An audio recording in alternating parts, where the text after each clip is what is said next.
హరిబో.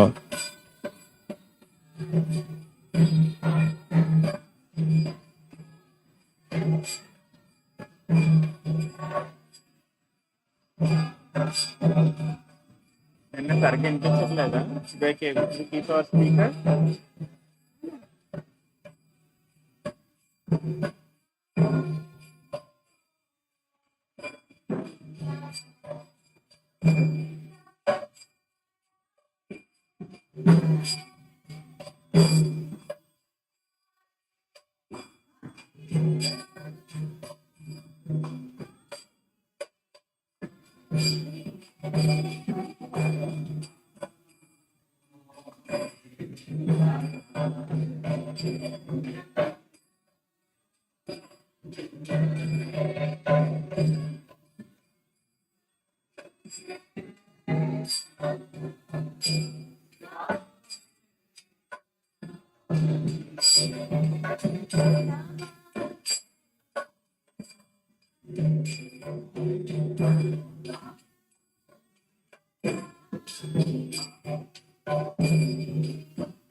Kunjabihar Jaya Radha Madhava Kunjabihari Jaya Radha Madhava Kunjabihari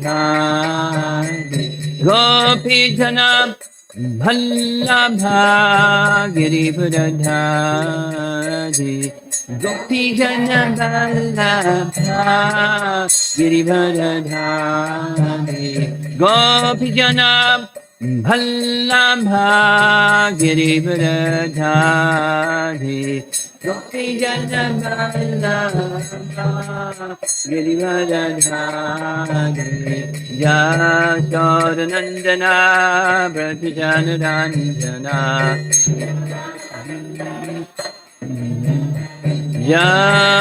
Yashodanandana Brajanaranjana Yamuna Tiravanachadi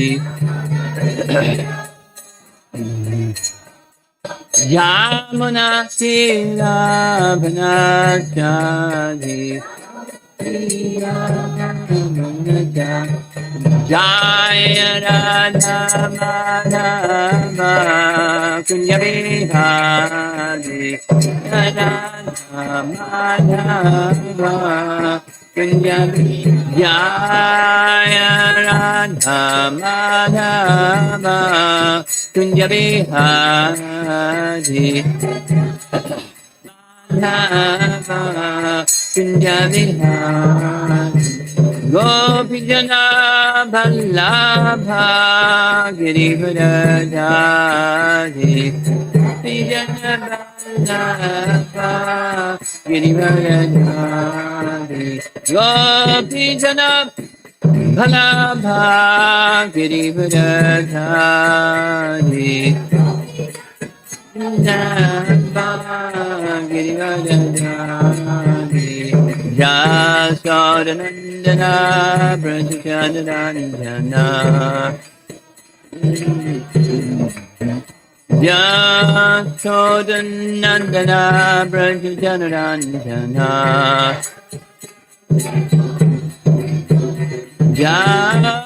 Munatira Bhanatari Yamanatira Bhanatari Jaya Radha Madhava Kunjabihari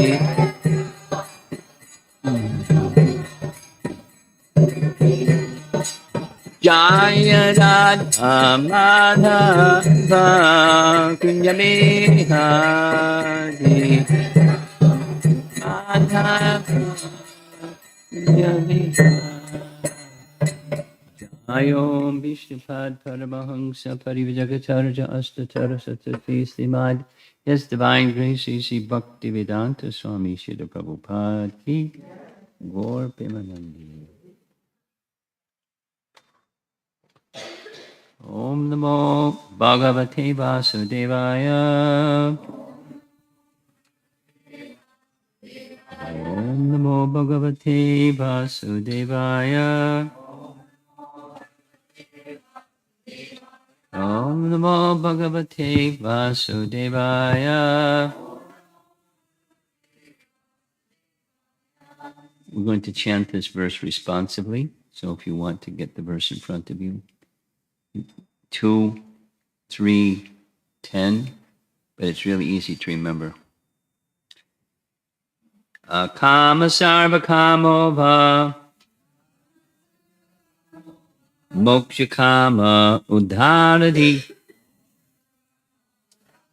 tivrena bhakti yogena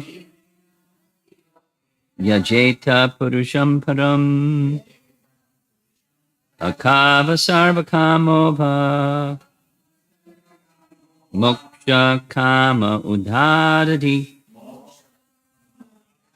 tivrena bhakti yogena yajeta purusham param. A person who has broader intelligence, whether he be full of all material desire without any material desire or desiring liberation, must by all means worship the Supreme Whole Personality of Godhead. Purport by Srila Prabhupada. Celebrated verse. The Supreme Personality of Godhead, Lord Sri Krishna, is described in Bhagavad Gita as Purushottama, or the Supreme Personality. It is He only who can award liberation to the impersonalist by absorbing such aspirants in the Brahmajyoti, the bodily rays of the Lord. The Brahmajyoti is not separate from the Lord, as the glowing sun ray is not independent of the sun disk. Therefore, one who desires to merge into the supreme impersonal Brahmajyoti must also worship the Lord by Bhakti Yoga. As recommended here in the Srimad Bhagavatam, Bhakti Yoga is especially stressed here as the means of all perfection. In the previous chapters, it has been stated that Bhakti Yoga is the ultimate goal of both Karma Yoga and Jnana Yoga. And in the same way, in this chapter, it is emphatically declared that Bhakti Yoga is the ultimate goal of the different varieties of worship of the different demigods. Bhakti Yoga, thus being the supreme means of self-realization, is recommended here. Everyone must therefore seriously take up the methods of Bhakti Yoga, even though one aspires for material enjoyment or liberation from material bondage. Paragraph. Akama is one who has no material desire.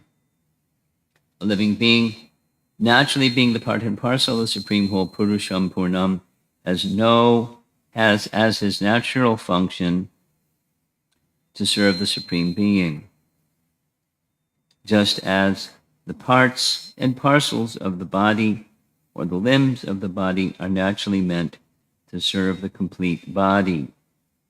Desire less means, therefore, not to be inert like the stone, but to be conscious of one's actual position and thus desire satisfaction only from the Supreme Lord. Srila Jiva Goswami has explained this desirelessness as Bhajaniya Parama Purusha Sukha Matra Swa Sukhatvam in his Sandarbha.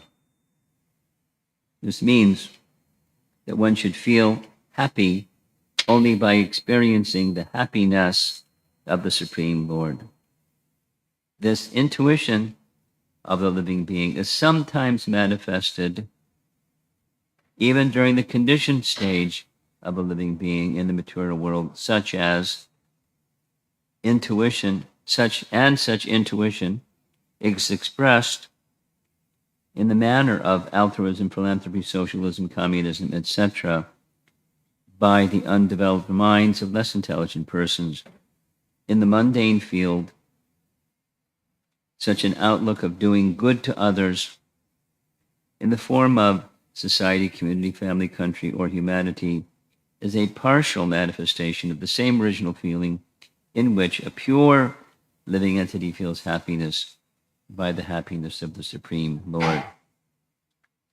Such superb feelings were exhibited by the damsels of Brajabhumi. For the happiness of the Lord, the gopis loved the Lord without any return, and this is the perfect exhibition of the akama spirit. Kama spirit, or the desire for one's own satisfaction, is fully exhibited in the material world, whereas the spirit of akama is fully exhibited in the spiritual world. 2 more paragraphs.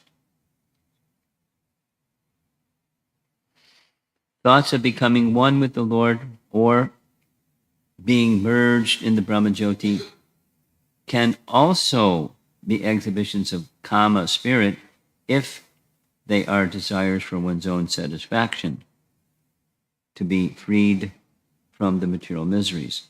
A pure devotee does not want liberation so that he may be relieved from the miseries of life. Even without so-called liberation, a pure devotee is aspirant for the satisfaction of the Lord. Influenced by the Kama spirit, Arjuna declined to fight in the Kurukshetra battlefield because he wanted to save his relatives for his own satisfaction. But being a pure devotee, he agreed to fight on the instruction of the Lord because he came to his senses and realized that satisfaction of the Lord at the cost of his own satisfaction was his prime duty. Thus, he became a kama. That is the perfect stage of a perfect living being. Final paragraph. Uddhara dhi means one who has a broad outlook. People with desires for material enjoyment worship small demigods, and such intelligence is condemned in Bhagavad Gita 7:20 as Hrita Jnana, the intelligence of one who has lost his senses. One cannot obtain any result from demigods without getting sanction from the Supreme Lord. Therefore, a person with a broader outlook can see that the ultimate authority is the Lord, even for material benefits. Under the circumstances, one with a broader outlook, even with the desire for material enjoyment or for liberation, should take to the worship of the Lord directly.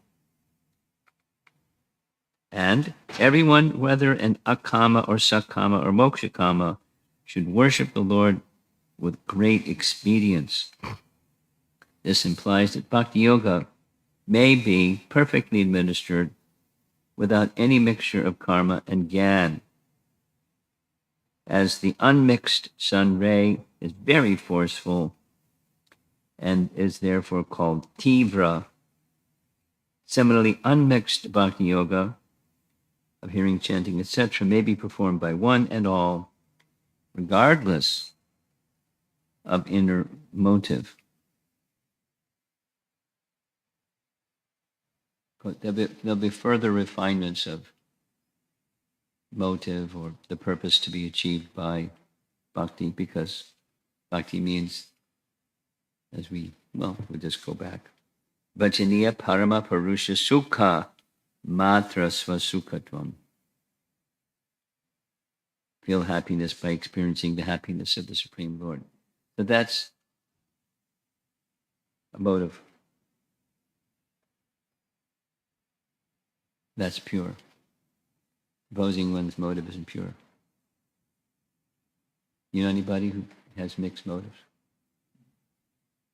So when there's mixed motives, does it reduce the the message doesn't get reduced. Is the effectiveness reduced? If you have mixed desires, is the effectiveness of the bhakti process reduced? Well, of course, because there's impurity or there's obstacle, there's something blocking, like the clouds, blocking the rays of the sun. So above the clouds, the intensity of the sunlight isn't reduced. The intensity of the sunlight isn't reduced if you're below the cloud, but your experience of the intensity of the sun rays is reduced. So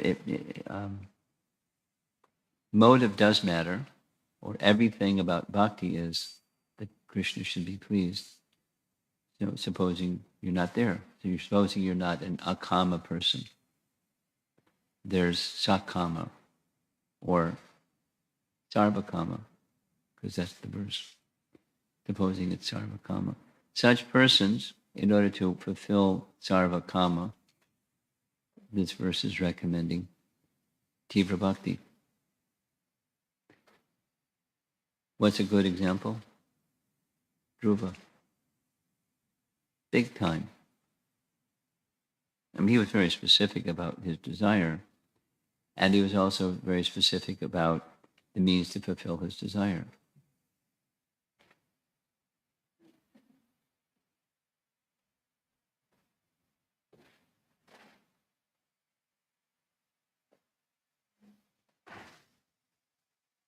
I'm thinking of this passage from Ramayana where Vishwamitra Muni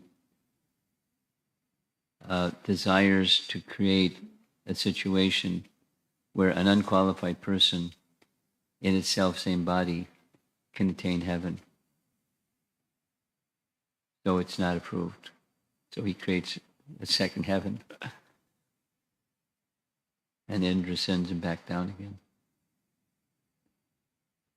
So how can he's at that stage? Vishwamitra Muni was not a pure devotee, but he was very powerful. I asked the devotee that's in charge of the Temple of Vedic Planetarium, Antardweep, is there such a thing in Vedic cosmology or Vedic astronomy, that there's a second set of heavenly planets? And he said that's interesting. He always answers, it's a very interesting question. And the conclusion was, we didn't use this word, but kind of, there's such and such that can be understood that way. So back to the power to do anything. He did austerities, etc. Thus, he derives some power, but it's not the austerities per se. It's the power that comes from the source of all power. So if one's intention, in this case, his intention was, not very elevated. His intention was, I want to become equal to Vishishta. I want to become not a Rajarshi, but a Brahmarshi. So that was, his intention was very clear. But he didn't come to the stage yet. So he became very powerful, but he didn't come to the stage of becoming an unalloyed devotee.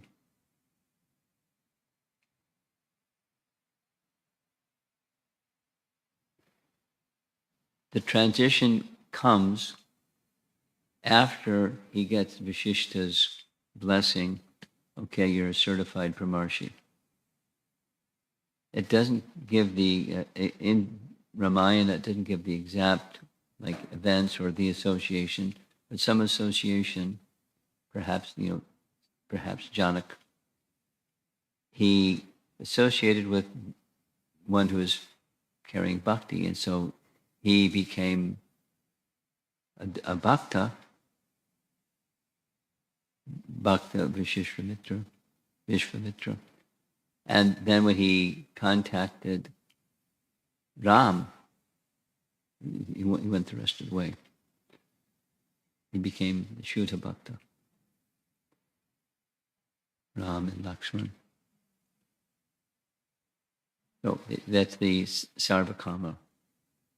Different than Dhruva's interest. He wanted something material. He wanted a different something material, but wanted something material. And the attainment that Tivrena Bhakti Yogena Yajeta Purusham Param. He became purified, or anyone from any physician can become purified by Tivra Bhakti. Now, do we normally think that somebody who wants moksha, that they must engage in bhakti yoga? Not only bhakti yoga, but tivra bhakti. Do we normally think like that? But read the paragraph a couple of times and you must. So what's the alternative to must? Well, there isn't an alternative. If it's must, there isn't an alternative. It's imperative. So what about people that want moksha and don't take up tivra bhakti? What about that? Well, we have an answer for that question. They think themselves liberated. They think themselves liberated. Vimuktamaninas. They think themselves liberated. But they're not yet liberated. They're not yet liberated because their intelligence is not fully purified. Why their intelligence is not fully purified? They haven't taken shelter of the lotus feet of the Supreme Lord.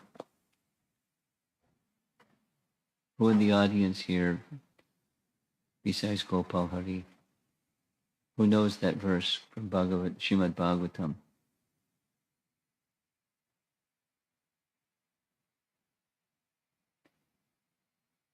The Muktamaninas verse, that one.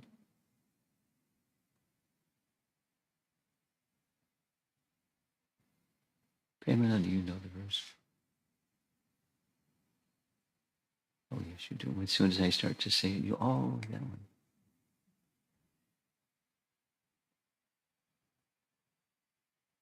Gopal Hari.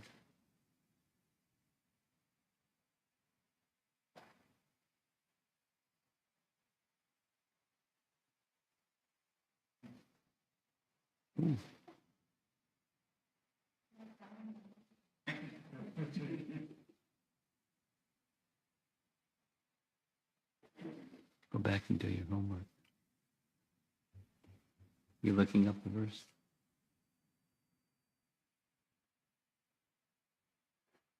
Aruya Krishna Param Padam Tada Patantya Yadmara Yushmarangraya.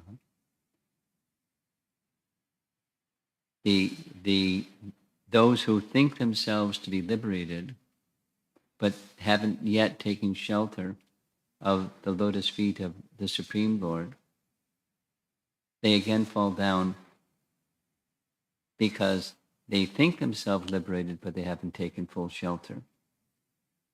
Aroya krichena param padam tada patantyado yadmana yushvaram grayaha. So they, the contrasting term here in this verse is udaradi. Udara means wide or broad, udara di, intelligence. Those who are broad-minded or broad-intelligenced, they understand, if I want this, if I want that, I want the other. The conclusion, at least the Bhagavatam's conclusion, the direct method conclusion, is unmixed devotion, Tivra Bhakti. Certainly that's what Dhruva did. It was really Tivra, very intense. And therefore the path was traversed very quickly. 6 months. Personality of God had appeared before him. Or it can be longer. That's quite unique. 6 months. Giriraj Maharaj told me once, well, didn't just tell me, it was at a japa retreat, and he said he was with Srila Prabhupada one time, early in the morning after Mangal Arati, before going for the morning walk, and he was sitting with Prabhupada in his room, and just the two of them were chanting japa. And he was thinking, it can't get any better than this. Brahma Muhurta hour with a pure devotee, Srila Prabhupada, chanting the holy name, the prime benediction for the sage. Can't get any better than this. Suddenly Prabhupada stopped. So he stopped. Prabhupada lifted his beads out of his big bag, held them up in the air, looked at Giriraj Maharaj and said, it took me 30 years to perfect my chanting. And Giriraj Maharaj was explaining, at that time I was thinking, 30 years to perfect my chanting. And now, 45 years later, at that time was when I heard the story. I'm still striving. So if we're not there yet, we have good company. And what Prabhupada meant by that, he didn't explain. But that's what he said. That's what Giriraj Maharaj said that he said. So that, Tivra Bhakti, to come to the stage where there's no obstruction to the pure holy name. The holy name is pure, like the sun is intense. But we don't experience that pure holy name because there's something blocking, and the something blocking, we all know what that something blocking is. It's the impurities of the heart, or anarchas in the heart, that comes later in this second canto. When we don't experience that, it's very clear. There's something blocking in the heart. Those are anarchas. Anarchas arise from offenses, and therefore one has to carefully guard against offenses, along with the recommended activity, the qualitative performance of the bhakti process. Thus, tivrena bhakti yogena yajeta purusham param. So the object, purusham param. Purusham param, the Supreme Person. Purusham param, or Purushottama, same, the Supreme Person. So the Tivra Bhakti to the Supreme Person. Tivrena Bhakti Yogena Yajeta Purusham Param. Yajeta is yaja, one should worship. The chanting or any one of the 9 processes, is a manifestation of worship. Worship commonly means the archa form of the Lord, but worship can be any one of the other 8 processes of bhakti. It's worship. Having kirtan is worship. Reading the Bhagavatam is worship. Cooking and offering for Krishna is worship. So it's something that's both active and internal. Bhakti requires practical activity, and bhakti requires something that's internal. I'll just read this last part again.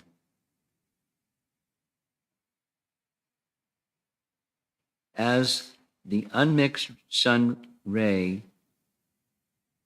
is very forceful and is therefore called tivra, similarly, unmixed bhakti yoga of hearing, chanting, etc. may be performed by one and all, regardless of inner motive. It's a little puzzling because unmixed bhakti, it doesn't have a mixed motive. But regardless of inner motive means the mixed motive gets purified. If one strives by right means, the mixed motive gets purified and it's cleansed. It leaves one motive only. And that one motive only is this reference from the Sandarbhas. Because real happiness is what we're seeking, and real happiness is Krishna's happiness.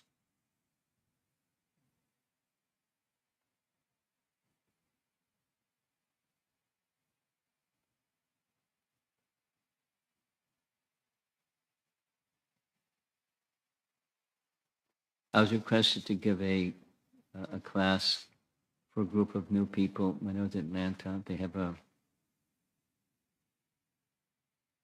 storefront, a Govinda's cafe or something like that, in kind of like a hip section of Atlanta. I don't know if that's the current term these days. What do you call something that's like cool? But with young people dressed look like they're out of the 60s, walking around doing their thing. So it's right in that area. So the people, a little gathering. So I was asked to do an introductory talk. So what's real happiness? So for a new person, it's like way over there is this message here in the Bhagavatam, but there's spiritual and material. The material happiness isn't happiness. It's Maya. It's what appears to be, but it's not. And spiritual happiness is the real thing. And then there's unmixed spiritual happiness. That's what the Bhagavatam is introducing or giving. That's what Lord Chaitanya was giving, the greatest happiness. The greatest happiness is not only Krishna's happiness, but it's Krishna's happiness in Vrindavan, the love of the residents of Vrindavan for Krishna. That's what Lord Chaitanya was giving. So that's a further detail, but that's the gift. That's what the Bhagavatam is pointing to, and that's what Lord Chaitanya's teachings are pointing to, and we have a long way to go. But the method is there, all these essential practices, but a theme, certainly a theme of bhakti means intention is everything. That's a little interesting. Even regardless of one's intention, that means intention becomes purified. If it's Tivra Bhakti, or when it's Tivra Bhakti, then the intention gets purified.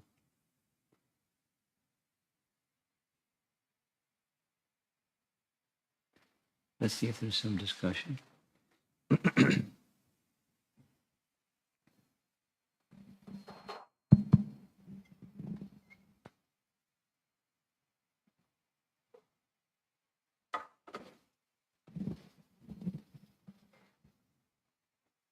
Hare Krishna Guru Maharaj.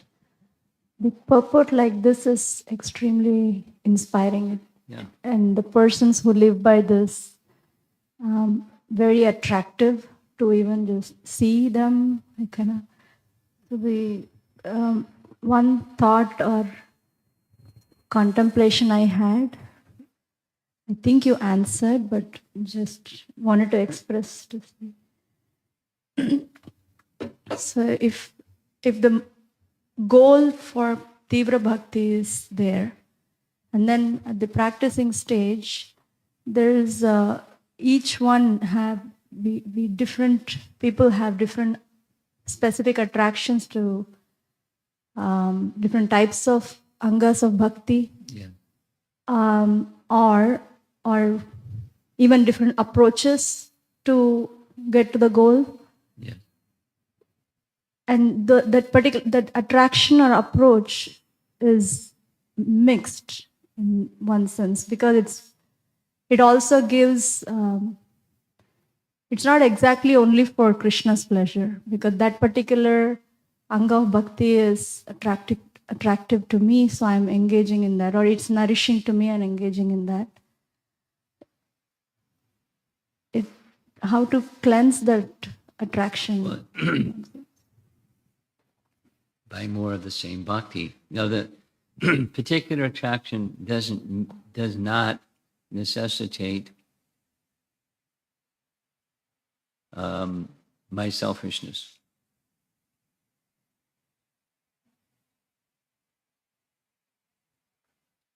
And I was thinking of Premananda's example yesterday, a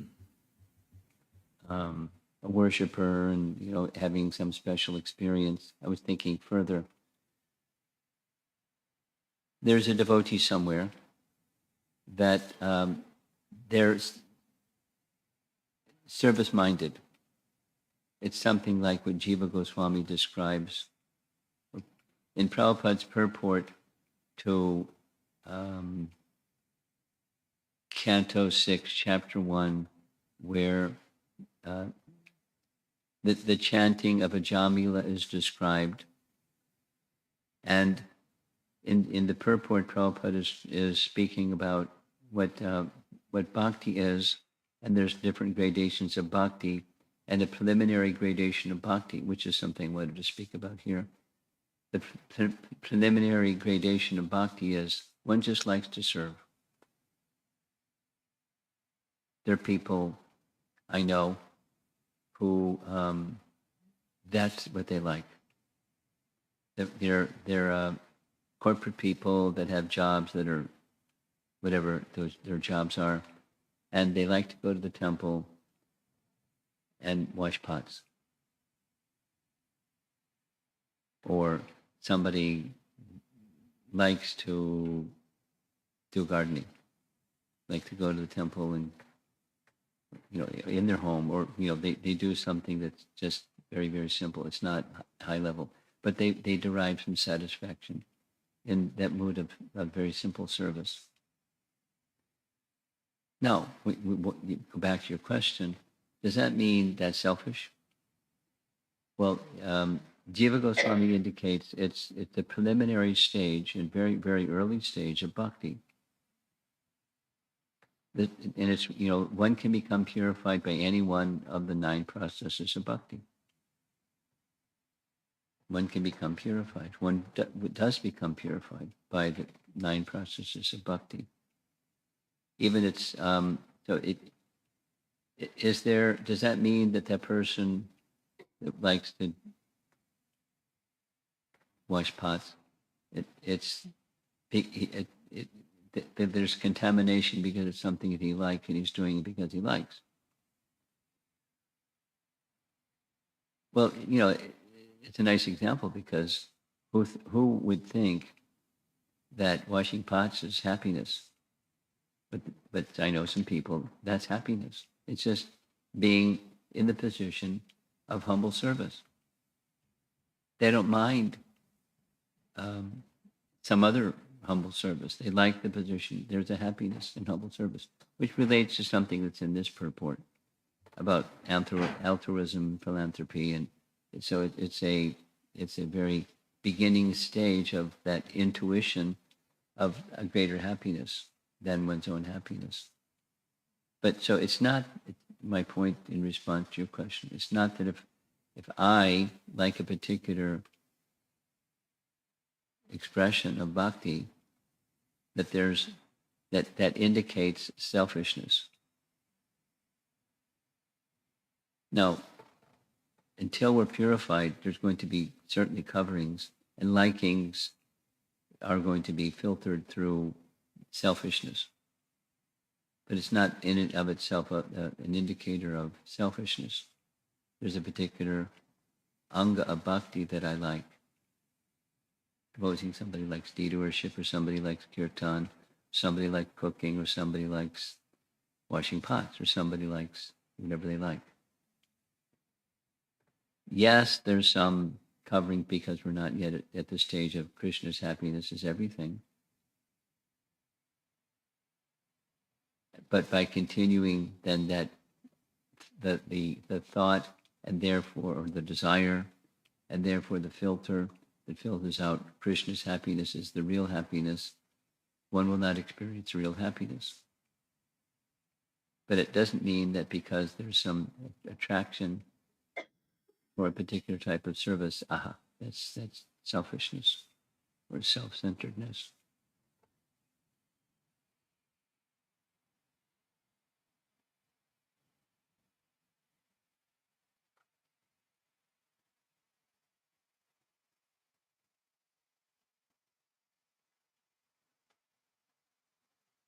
I was thinking of, along this line, from this exploration yesterday about personalities. Did Bhishma Dev have a function in Gaur Lila? So the reference source for a question like that is Kavi Karnapur's Gaur Gunadesh Tipika. Now, what inspired Kavi Karnapur to write Gaur Gunadesh Tipika?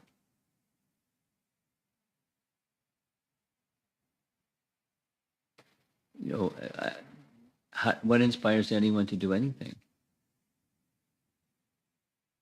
What inspires the plan for having a temple here? What inspires anything? It starts with something.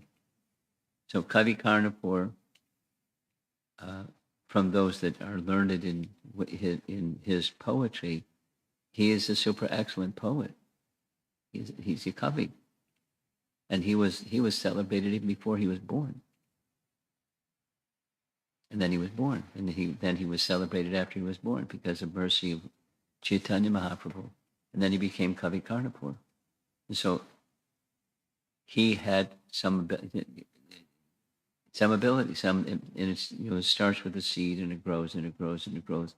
But his other writings are not all about the same thing.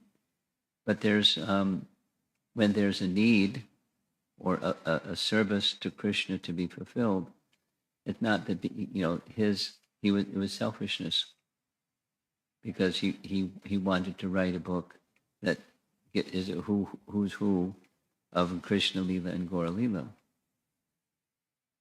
So having a happiness for a particular form or expression of service is not necessarily an indicator of selfishness. It's just some inspiration, like this very word is used in this purport. Or, the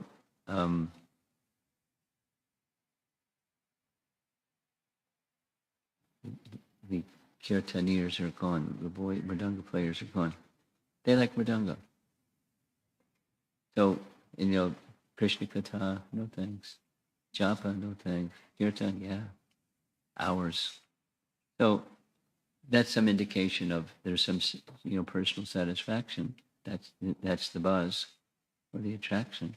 But it's not per se that somebody likes deity worship, well, that's, or somebody like kirtan, or somebody likes the Bhagavatam, that's an indication of selfishness. Somebody wants to build a temple, that's selfishness.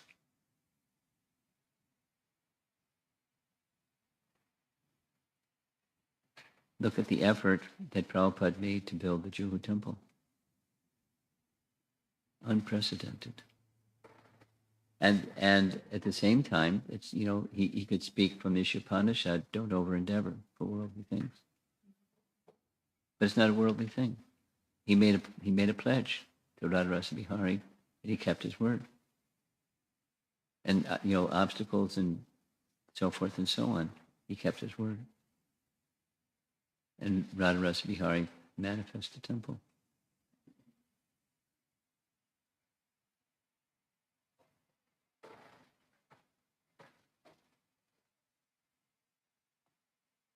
Manifested ISKCON. Prabhupada found devotees here and there that liked this particular service or that particular service, and he encouraged them. This is the most important service. And he said that to so many people. The most important service, the most important service. Yeah, the most important service.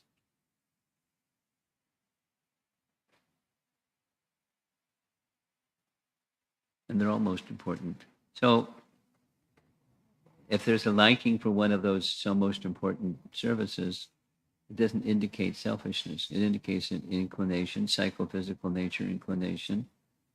And by Tivra Bhakti, then that whatever tinge of my interest along with Krishna's interest will be cleansed. So there's the short answer to your question. Just stay with the message of this verse, stay with it, with faith that whatever degree of selfishness that's there will be cleansed, and you pray to Krishna for removal of my self-interest, because I really want to come to the stage of your happiness.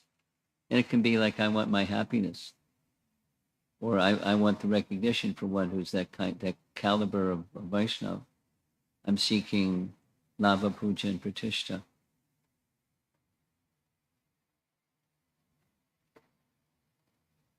But Tivra Bhakti is the solution. That's the message. Anything else?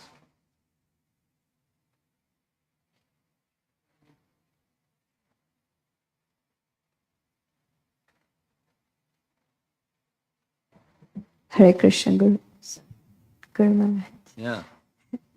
If you can elaborate this broader intelligence, what it means, is it somebody who's like on a spiritual path, or they have some indication of a supreme It can mean several things. One way to think of it is the Vyavasayatmika Buddhi verse. It's the same root, D, intelligence. Vyavasayatmika Buddhi, so Udara D, it's intelligence. And the broad intelligence is that everything is accomplished by this one thing. That's the broad intelligence.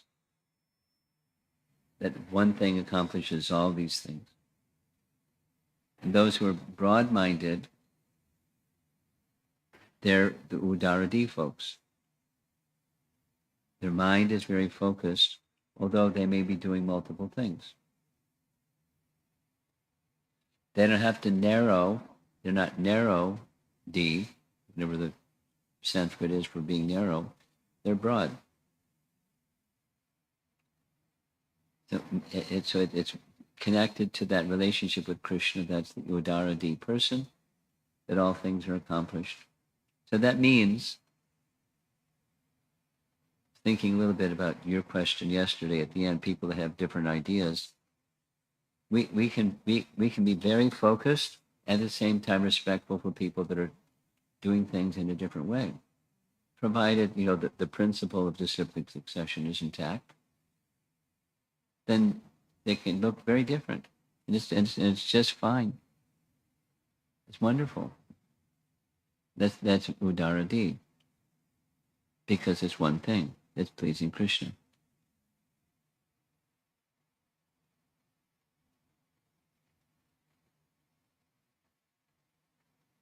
And keep going. What about all the living entities that aren't focused like that? Like, the sadhakas that aren't focused like that? Or what about living entities that are oblivious? Or keep going, doing sinful things?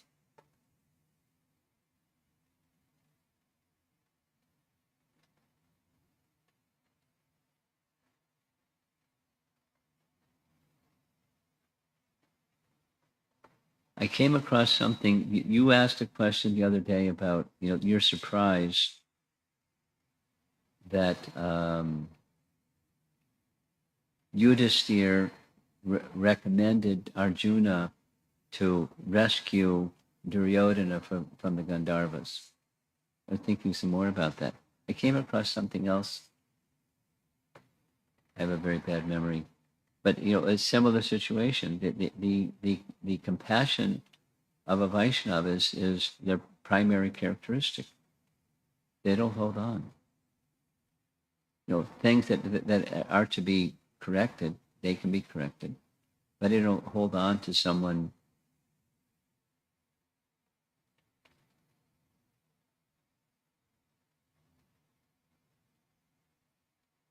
Yeah, this was it. This was it. How did Deva Vrata take birth on earth from a Vasu? It was Vishishta.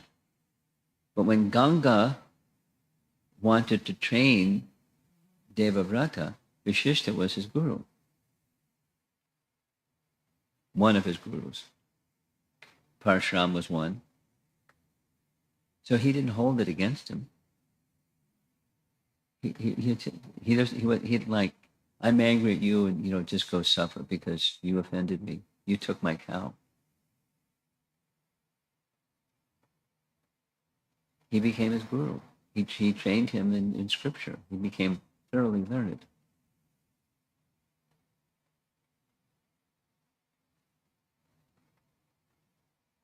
Now that's different than the other bad conduct of Duryodhana, but the principle is the same. I was thinking another nice example is how angry, transcendentally angry, Ram was that Sugriva neglected his promise. But he he said, go remind him and don't lose your temper. He lost his temper, Lakshmana. But when Sugriva came, showing here's all the Vanaras, and yes, I was indulgent, immediately Ram was forgiving. Whereas before it was like, disaster. So it's the nature of an elevated person. It's kind of off a topic for this morning, but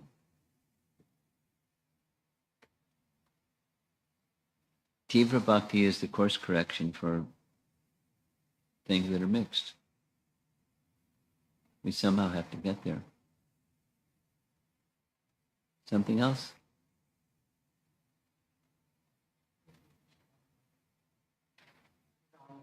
Okay, let's do this. You're next. Hare Krishna Guru Maharaj.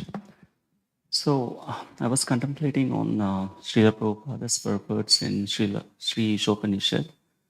In that purport, Prabhupada says, if one just performs devotional service alone they can go to spiritual abode.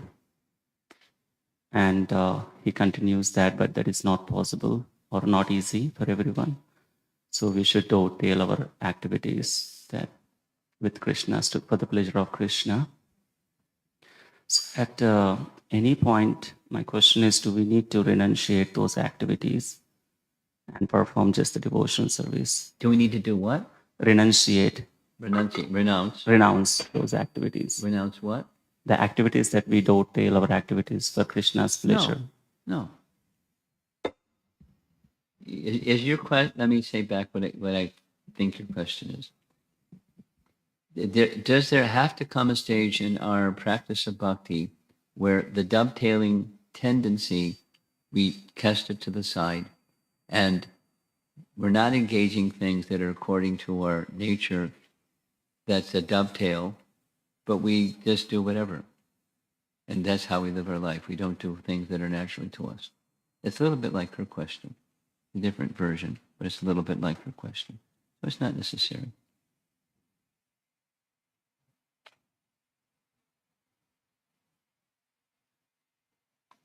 Supposing some young person who likes kirtan just likes kirtan. Do they have to give up kirtan? They have to purify, but they don't have to renounce kirtan. But, there's a dovetail.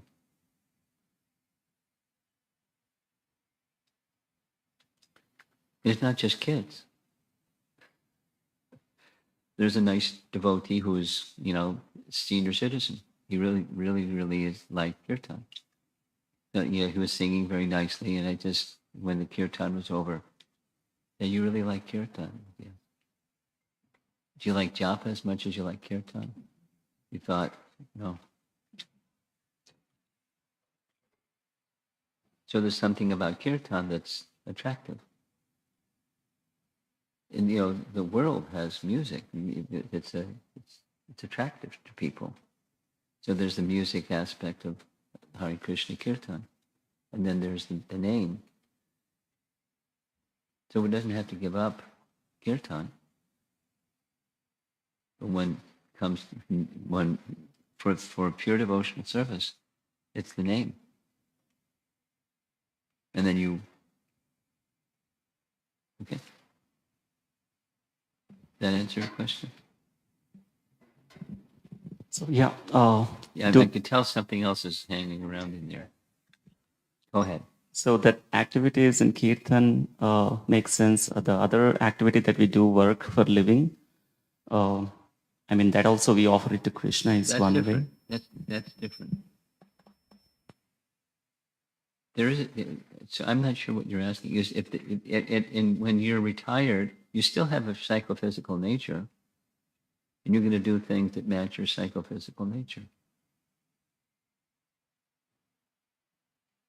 And you may connect those psychophysical nature things with something that's purifying.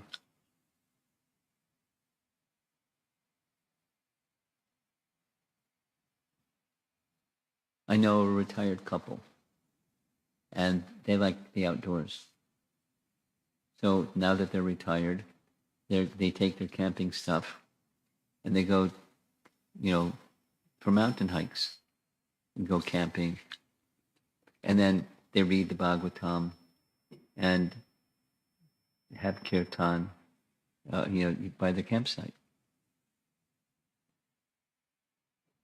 Not like they have to stop camping. That's a sign that the bell rang. Now they're free from their psychophysical nature.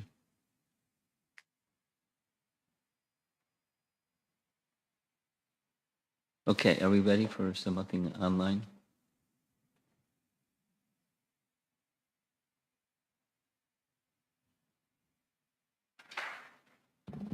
This question is from Rajeshwari Pran Mataji. In Canto 3, Mother Devahuti asked Kapladeva, will this material energy ever give release to the living beings? Kapladeva answers saying, by Tivra Bhakti. My understanding is intense bhakti means both quality and quantity. When it comes to Tivra Bhakti, I'm not there yet. When it comes to Tivra Bhakti, then? I'm not there yet. Okay. The two-part question, Maharaj. What does this mean by doing Tivra Bhakti in terms of quality? And second part is, how do I intensify my bhakti at sadhaka level? How do I intensify my bhakti At sadhaka level. Sadhaka. as a sadhaka? Practice, abhyasa, yoga, yuktina, associate with people that are like that, and you become like that. And she wants, the first part is quality or quantity? Quality. Well, that has everything to do with both this interesting thing, the motive, and the focus on the activity itself, as opposed to the mind wandering and doing an activity, but you're not really present.